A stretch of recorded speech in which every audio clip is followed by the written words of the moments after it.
Rendez-vous en terre inconnue, ce sont des paysages magnifiques, la découverte de peuples et des rencontres fortes en émotions. Le nouvel épisode de cette émission présentée par Raphaël de Casabianca et proposé ce mardi 2 mai par France 2 n'a pas échappé à la règle.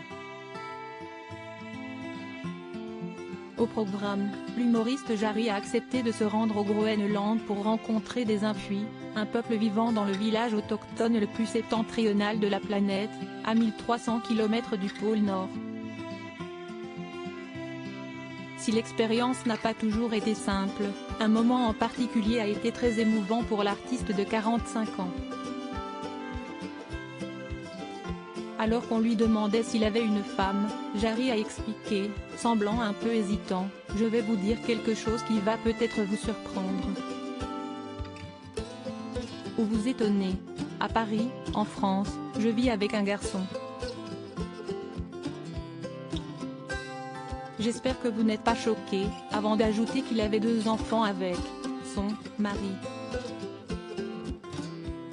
Face au silence de ses hôtes, Jarry a alors demandé à son voisin, Peter, s'il était surpris.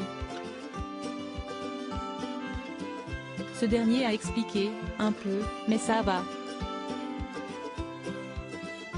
C'est très bien. Tout va bien. On te comprend. Tu sais, ici aussi, il y a des homosexuels. Ce n'est pas nouveau pour nous. Visiblement soulagé et ému, l'humoriste a alors indiqué « Je ne savais pas comment vous le dire ». Jarry bouleversé dans Rendez-vous en terre inconnue. La séquence a alors vu Jarry indiquer les raisons pour lesquelles il semblait nerveux à l'idée de révéler son homosexualité, comme « Je suis très heureux d'être avec vous, j'avais un peu peur de vous le dire. Je n'avais pas envie que ça change quelque chose », a-t-il d'abord révélé.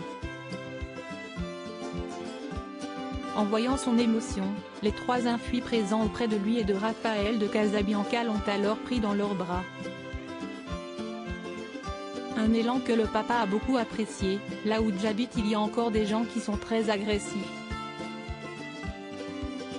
Et vous venez de me faire un câlin, a-t-il confié, avant de fondre en larmes en entendant ces mots réconfortants de Peter, « Je veux que tu te sentes bien avec nous, que tu sois à l'aise. Parce que tu es comme nous tous. Tu n'es pas différent ». Ce 1er mai, sur Europe 1, Jarry a expliqué à propos de ce moment intense qu'il n'avait pas forcément vécu la même chose quand il avait fait son coming out, « J'aurais aimé qu'ils se lèvent et me prennent dans leurs bras. Mais certains se sont levés pour partir. » Article écrit en collaboration avec 6 médias. Crédit photo, capture d'écran France 2.